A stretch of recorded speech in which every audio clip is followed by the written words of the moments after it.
Hi, I'm Callum Ilott, and I'm with Adrian Flux today, and I will be answering your questions.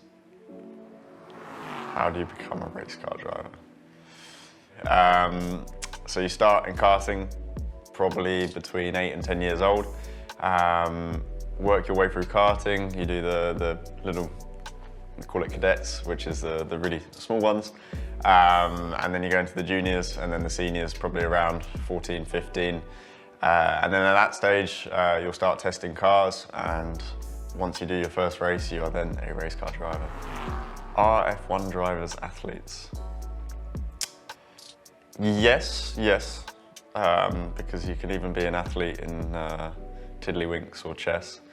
Not that that's the same, of course, but obviously you're using a lot of physical capacity, skill, whatever in that sense, but the mental concentration, focus that you have to have, it's comparable to archery or something like that, where you're having to focus on something and execute, shall we say, but many times over and many times over again as you complete a lap.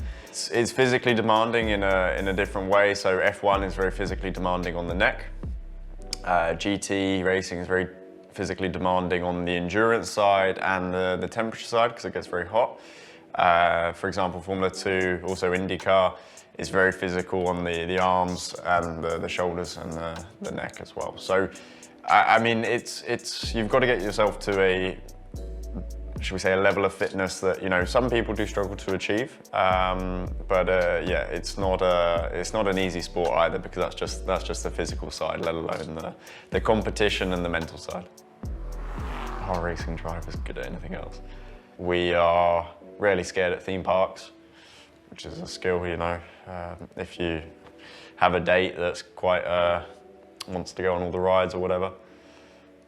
Yeah. Do I like to listen to music? When I'm driving on the road, yeah.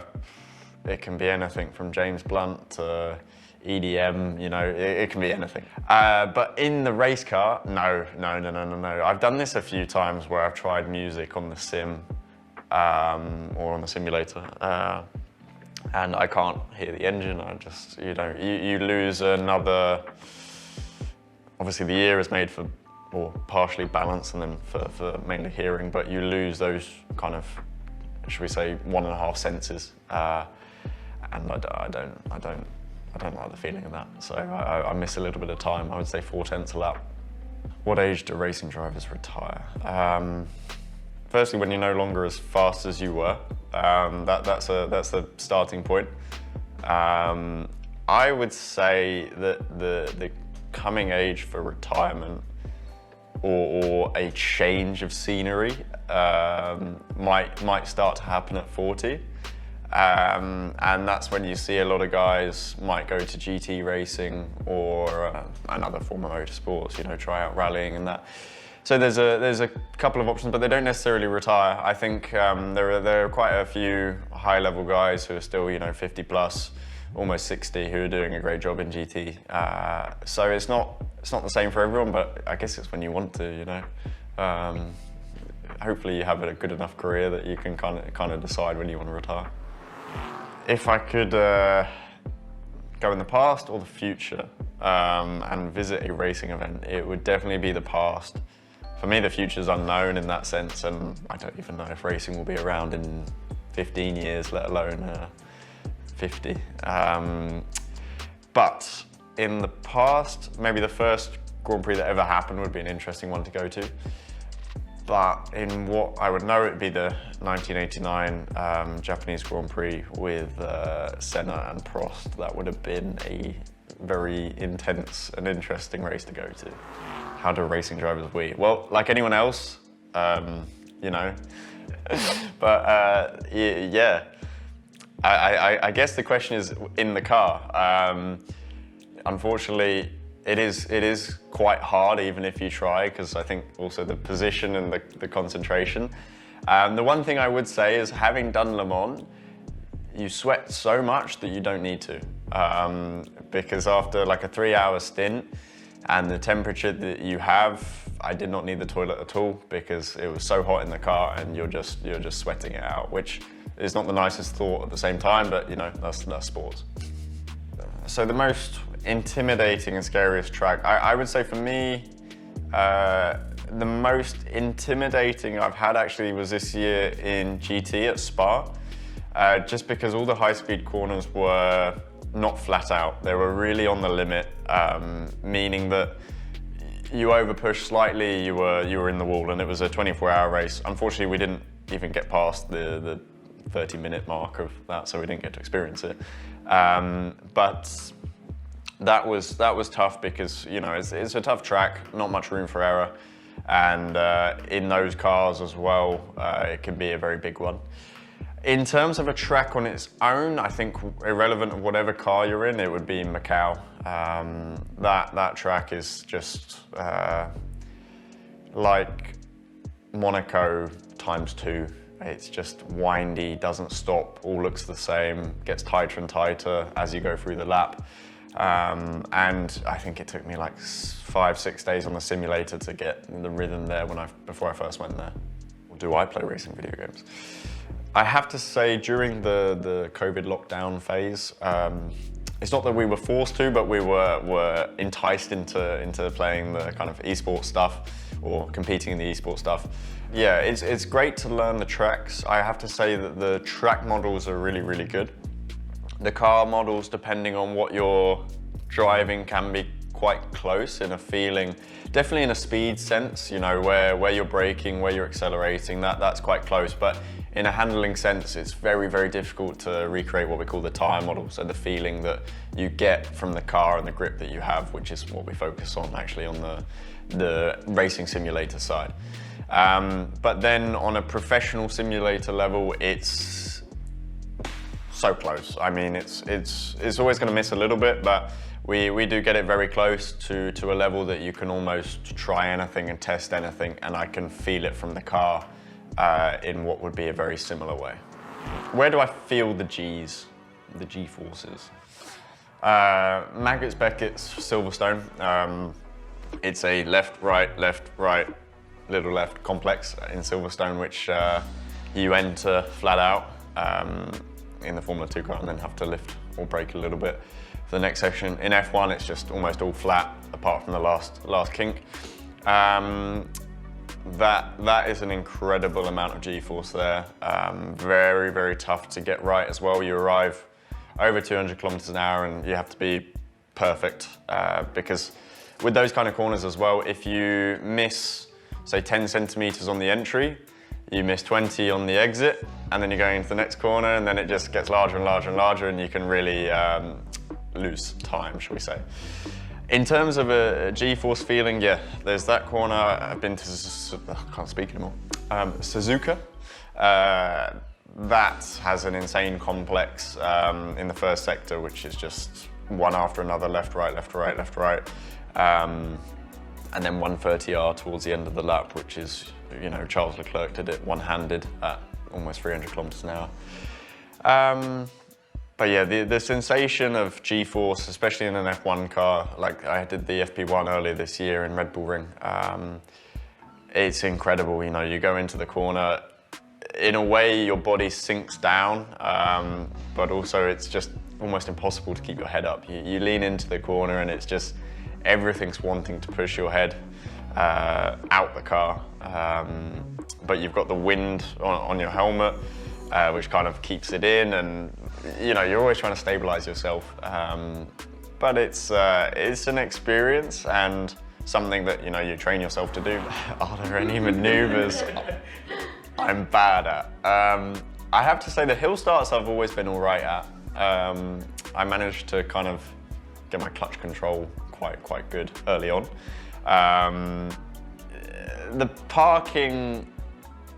parallel parking could be better. I mean, I live in the countryside, so I don't really need to parallel park that much. And plus, I learned very early on about alloy wheels. So I'm very, very careful now, and there's always a very large gap. Otherwise, I have to be ringing Adrian Flux and sorting that out. So I prefer not to bother them too much.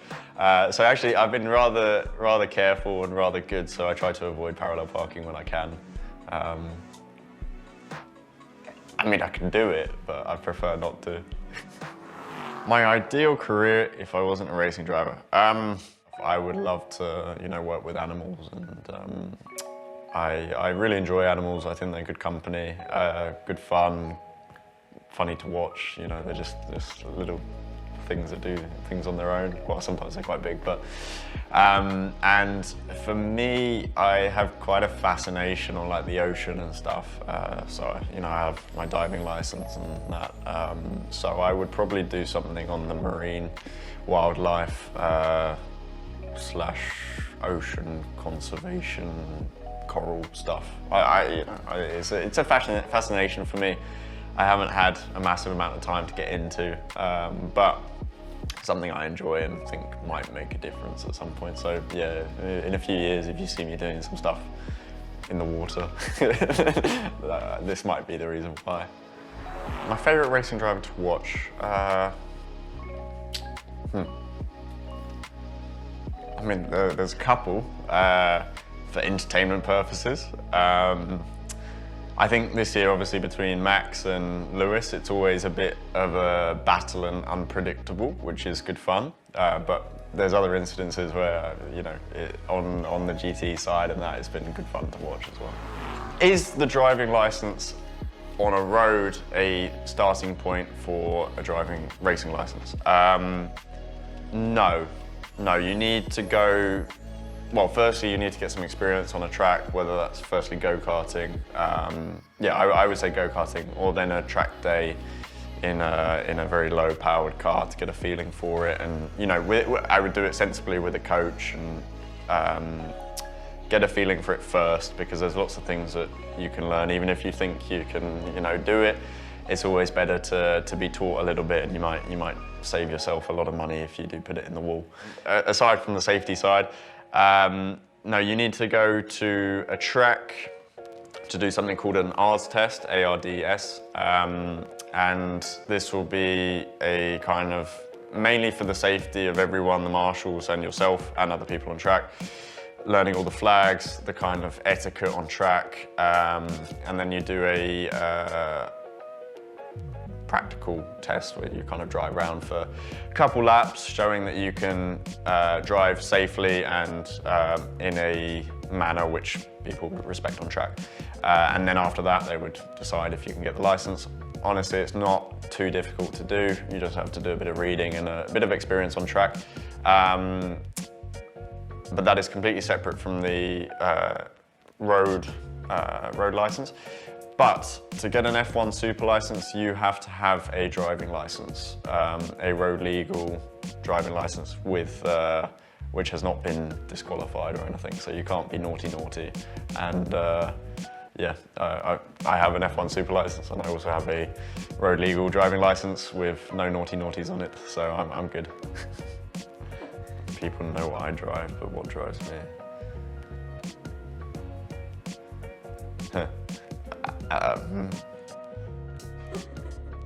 It's a good question. I have to discover myself right now. I've been very fortunate in a lot of ways, and I wouldn't say unlucky in a load of ways, but maybe wrong place, wrong time. In should we say, some of the moments of my career. But I think proving people wrong is always a good one. There's always people that don't necessarily believe, or not even believe, but won't do things for your best interest, won't help. So I like to. That's one of my personal reasons. Obviously, there's family, there's a career. You've got to pursue a career nowadays, and thankfully, I'm very good at what I do. Trying new things, getting myself the opportunities, proving people wrong. Honestly, I don't think it's that special, but it's it's what keeps me going, and yeah, gives me a bit of motivation every now and then. Which celebrity would I like to spend the day with? Honestly, there's quite a few, but I would prefer to be within sports and to be enlightened somehow. And I think someone who would be a very good conversation would be Mike Tyson. After listening to him speak on a few podcasts and him speak about his challenges and his personal side, I think that would be a very, very interesting lunch, shall we say, or maybe a whole day. But there are a few. I mean, obviously a lot of people have achieved a lot of things in a lot of different areas and are probably very, very interesting. But within sports, within life, I think he would have some incredible stories. My favourite livery, past or present, that I've driven was last year's F2 car with the black and red in matte. In F1, there's I think the car was the 2004 Ferrari. The whole red with the white and the black stripes on the engine cover. The design, I would say the 2007 Mercedes McLaren Vodafone car, the shiny chrome with the Vodafone logo. I think that was the time that I started to watch F1 as well. So I would say that was my favourite livery. Of older times, it was a double rear wing Tolman. It was white, mainly white and blue. I have a little model in my house, and then the Lotus John Player. That was the one, black and gold.